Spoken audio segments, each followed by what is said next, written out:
Welcome to special analysis. నేను రమా మండవ. ఈరోజు అనాలిసిస్లో భాగంగా మనం తీసుకోబోతున్న టాపిక్ ఏంటంటే మంచు మనోజ్. ఈరోజు మోహన్ బాబు ఫ్యామిలీలోనే సపరేట్గా మంచు మనోజ్కి ఒక క్రేజ్ అంటూ ఉంది. అటు మిగతా సభ్యులు ఎవరైతే ఉన్నారో మోహన్ బాబు ఫ్యామిలీలో, మోహన్ బాబు మొదలుకుని అటు మంచు లక్ష్మి దాకా, ఇటు మంచు విష్ణు దాకా అందరూ కూడా చాలా సమయాల్లో అటు సోషల్ మీడియా వేదికగా ట్రోలింగ్ గురైన సందర్భాలు ఉన్నాయి. అయితే వీళ్ళందరికీ అతీతంగా మంచు మనోజ్కి అయితే సపరేట్ ఫ్యాన్ ఫాలోయింగ్ ఉంది, సపరేట్ క్రేజ్ కూడా ఉంది. అలాంటి మంచు మనోజ్ ఈ రోజున వైసీపీ నేతలు టార్గెట్కి అయితే గురవుతూ వస్తున్నారు. సోషల్ మీడియా వేదికగా మంచు మనోజ్ని టార్గెట్ చేస్తూ చాలా దారుణమైన ట్రోలింగ్ చేస్తూ ఉంది వైసీపీ. ఈరోజు అసలు మంచు మనోజ్ని వైసీపీ ఆ స్థాయిలో ఎందుకు టార్గెట్ చేస్తూ వస్తుంది? మంచు మనోజ్ తన తండ్రి పుట్టినరోజు సందర్భంగా ఆయన మోహన్ బాబు యూనివర్సిటీలో మాట్లాడిన మాటలు ఏదైతే ఉన్నాయో ఆ మాటలకు ఏదైతే వైరల్ కావడం, ఆయన చేసిన కామెంట్స్, ఓటు ఎవరికి వేయాలి అనే అంశానికి సంబంధించి ఆయన మాట్లాడిన మాటలు అటు టీడీపీకి ఎడ్జ్ తీసుకునే విధంగా ఉన్నాయన్న ఒక ప్రచారం కానీ, సో ఈ పరిణామాలన్నింటిలో మంచు మనోజ్ పూర్తి స్థాయిలో ఆయన సోషల్ మీడియాలో పూర్తి స్థాయిలో హైలైట్ అయ్యారు. ఆయన చేసిన కామెంట్స్ కూడా ఈ రోజున అదే స్థాయిలో వైఎస్ఆర్సీపీ కూడా టార్గెట్ అయ్యాయి. ఈరోజు చూసినట్లయితే నిజంగానే మంచు మనోజ్ మళ్ళీ మీడియా ముందుకు వచ్చి వాటి మీద వివరణ కూడా ఇచ్చుకుంటున్న పరిస్థితి ఉంది. ఆ స్థాయిలో ఆయన మీద దారుణంగా ట్రోల్స్కి అయితే ఆయన గురైన పరిస్థితి అయితే ఉంది. అయితే నిజంగా ఇక్కడ మంచు మనోజ్ అయితే టీడీపీకి మద్దతు ఇచ్చేలా మాట్లాడారా లేకుంటే వైసీపీకి ఓటేయమని అడిగారా అనేది మనం పక్కన పెడితే, మంచు మనోజ్ టీడీపీకి మద్దతు ఇచ్చేలా మాట్లాడడం అనేది అయితే ఇది మొదటిసారి కాదు, ఇది చివరిసారి కాదు.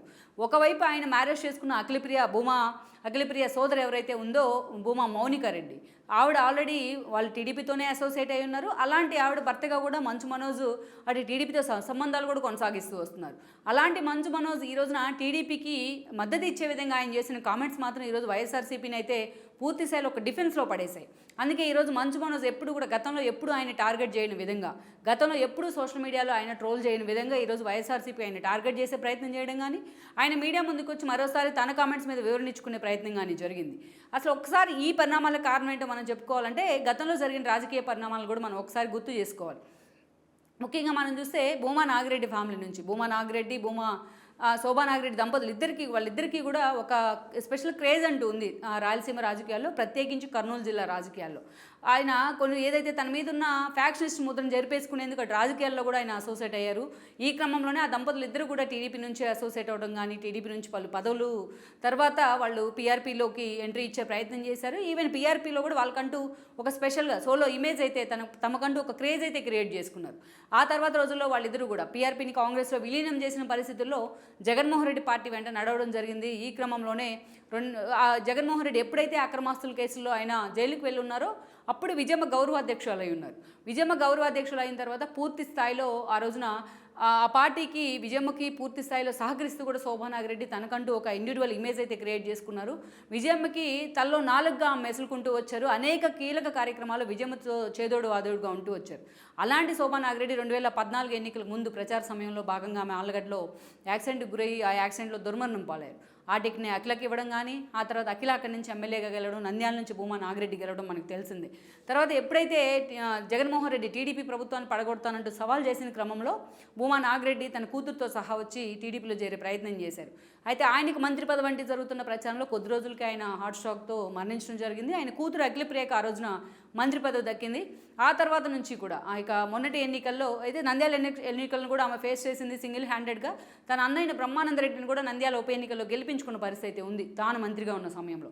అయితే ఆ తర్వాత మొన్నటి ఎన్నికల్లో ఆమె ఓడిపోయారు, ఆమె అన్న బ్రహ్మానందరెడ్డి ఓడిపోయారు. ఇక ఫ్యామిలీ పరంగా అటు భార్గవరావు వివాహం చేసుకున్నారు. ఇక ఆ తర్వాత హఫీజ్పేట భూముల వ్యవహారం కావచ్చు, విత్ ఇన్ ద ఫ్యామిలీలో ఆలగడ్డలో కిషోర్ లాంటి వాళ్ళతో, తన సొంత అన్న కిషోర్ లాంటి వాళ్ళతోని విభేదాలు కావచ్చు. మరోవైపు బ్రహ్మానందరెడ్డి కాకుండా తన తమ్ముడు జగత్ విఖ్యాత్ రెడ్డికి నంద్యాల టికెట్ ఇప్పించాలనే ఒక ఆలోచన కావచ్చు. ఇవన్నీ కూడా ఎప్పుడు వివాదాల్లో అఖిలప్రియ ఇరుక్కుంటూనే వస్తున్నారు. జైలుకు కూడా వెళ్ళిన సందర్భాలు ఉన్నాయి. ఇక తన తండ్రి వెంటే తన తండ్రి ఫాలోయర్గా ఉన్న సుబ్బారెడ్డి లాంటి వాళ్ళతో కూడా విభేదాలు. సో అనేక రకాలుగా అఖిల ఎప్పుడు కూడా కేర్ ఆఫ్ కాంట్రవర్సీ అంటూ కూడా ఇంకొక ఇమేజ్ అయితే క్రియేట్ చేశారు ఆమె ప్రత్యర్థులు అంతా కలిసి. ఇలాంటి సమయంలోనే ఆలుగడ్డ టికెట్ని అయితే ఆమెకి అనౌన్స్ చేయడం జరిగింది. ఇక ఇదే సమయం ఆమె ఆలుగడ్డలో పనిచేసుకుంటూ వస్తున్నారు. నంద్యాల విషయంలో మాత్రం చంద్రబాబు నాయుడు ఫరూక్ వైపే మొగ్గు చూపారు. అయితే ఈ ఎపిసోడ్ కంటే ముందు మౌనిక అటువైపు ఆల్రెడీ ఆమెకు వివాహం అయింది, డైవర్స్ కూడా ఆమె. సో అటు మంచు ఫ్యామిలీతో ఉన్న సంబంధాల కారణంగా మంచు మనోజ్తో కూడా ఆమె క్లోజ్ అసోసియేషన్ అయ్యే ప్రయత్నం చేశారు. అటు మంచు మనోజ్ కూడా ఆల్రెడీ డైవర్స్డ్ అయినా ఈ క్రమంలో వాళ్ళిద్దరూ లవ్ చేసుకోవడం కానీ, ప్రేమ వివాహం కానీ ఆయన అఫిషియల్గా అనౌన్స్ చేయడం కానీ, సో అటు ఇరువురు కుటుంబాలు కూడా దానికి ఓకే చెప్పడం జరిగింది. ఈ క్రమంలోనే ఈరోజు మంచు మనోజ్ ఎప్పుడైతే మౌనికాని పెళ్లి చేసుకోబోతున్నారంటే అఫిషియల్ అనౌన్స్మెంట్ ఇచ్చారో అప్పటి నుంచి కూడా ఆయన టీడీపీ అధినేత దగ్గరికి వెళ్ళారు. వాళ్ళ వెడ్డింగ్ కార్డు కూడా ఇచ్చున్నారు. వాళ్ళ ఆశీస్సులు కూడా ఆయన ఆశీస్సులు తీసుకున్నారు. ఒక దశలో మంచు మౌనిక నంద్యాల నుంచి పోటీ చేస్తారనే ప్రచారం జరిగింది.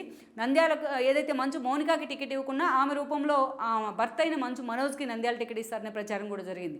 ఒక దశలో ఈ ప్రచారం చాలా పీక్స్లోకి కూడా వెళ్ళింది. తమ వివాహం అనంతరం మంచు మనోజ్ మౌనిక ఇద్దరు కలిసి నంద్యాల ఆలగడ్డలో పర్యటించిన సమయంలో కూడా ఈ టాపిక్ చాలా ఈ ఇష్యూ అయితే హాట్ టాపిక్ కూడా అయింది. అప్పట్లో నంద్యాల నుంచి మంచు మనోజ్ పోటీ చేస్తారు అనేది.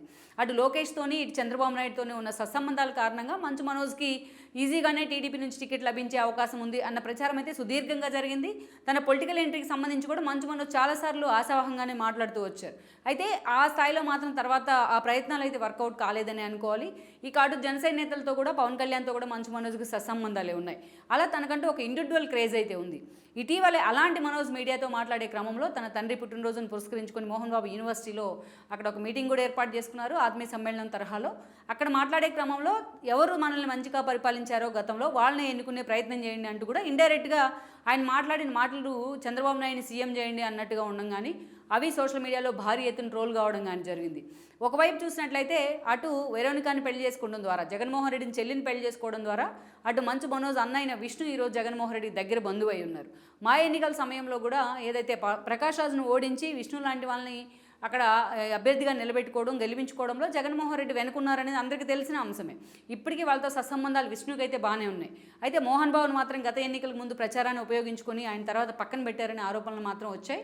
బట్ ఈ విషయంలో మాత్రం అటు విష్ణు ఎంత అసోసియేట్ ఉంటారో జగన్మోహన్ రెడ్డిని బావా అంటూ, బట్ ఇదే సమయంలో చూసినట్టయితే మంచు మనోజ్ అంత క్లోజ్ రిలేషన్స్ అయితే జగన్మోహన్ రెడ్డితో లేవని అనుకోవాలి. ఇక అటువైపు మౌనికాన్ని తాను పెళ్లి చేసుకోవడం ద్వారా టీడీపీతో అసోసియేట్ అయిన సందర్భాలు అయితే ఉన్నాయి. దీనిలో భాగంగానే మంచు మనోజ్ మీడియా ముందు తను ఏదైతే వాదన నుంచే ప్రయత్నం చేయడం కానీ ట్రోల్కి గురవడం కానీ జరిగింది. ఇక ఇదే క్రమంలోనే మంచు మనోజ్ తాజాగా ఒక డెసిషన్ తీసుకున్నట్టు కూడా ప్రచారం జరుగుతోంది. అవసరమైతే రేపటి ఎన్నికల్లో ఆయన టీడీపీ తరపున ప్రచారం చేయాలని కూడా నిర్ణయం తీసుకున్నారని కూడా కొన్ని లీక్లు అయితే వస్తూ ఉన్నాయి బయటకు. సో వైసీపీని టార్గెట్ చేసే విధంగా ఈరోజు మంచు మనోజ్ మాట్లాడిన మాటలు మాత్రం వైసీపీ సోషల్ మీడియా అంతకంటే అగ్రెసివ్గా టార్గెట్ చేస్తున్న తీరు మాత్రం నిజంగానే అందరినీ ఆశ్చర్యంలో అయితే పడేస్తోంది. సో తన అసోసియేషన్ అయితే టీడీపీతో వాళ్ళ ఫ్యామిలీ భూమా ఫ్యామిలీ అసోసియేట్గా ఉండటం, వాళ్ళ అల్లుడు కావడం, అటు మంచు మోహన్ బాబు కూడా జగన్మోహన్ రెడ్డి మీద విమర్శలు చేస్తూ ఆయనకు దూరం జరిగి అటు చంద్రబాబు నాయుడుతో తిరిగి సత్సంబంధాలు మెయింటైన్ చేసే విధంగా ఆయన మాట్లాడుతుంటాం. ఇవన్నీ కూడా మంచు ఫ్యామిలీని ఈరోజు టూవర్డ్స్ టీడీపీ వైపు దగ్గర చేస్తూ ఉన్నాయి. అయితే టీడీపీ ఎంతవరకు వాళ్ళని యాక్సెప్ట్ చేస్తుంది అనేది మనం పక్కన పెడితే, బట్ మంచు మనోజ్ మాత్రం అటు లోకేష్తోనూ ఇటు చంద్రబాబుతోనూ సత్సంబంధాలే ఉన్నాయి ఆయనకి. ఈ క్రమంలోనే ఈరోజు చంద్రబాబు నాయుడుకి ఇండైరెక్ట్గా ప్రచారం చేస్తున్నట్టు, జనసేనకి ఇండైరెక్ట్గా ప్రచారం చేస్తున్నట్టు ఆయన మాట్లాడిన తీరు మాత్రం సోషల్ మీడియాలో కూడా వైరల్ అవుతోంది. మొత్తానికి ఈ విషయంతోనే తాను ఎటువైపు ఉండబోతున్నాను అనేది మంచు మనోజ్ అయితే ఈరోజు క్లారిటీ ఇచ్చినట్లయింది.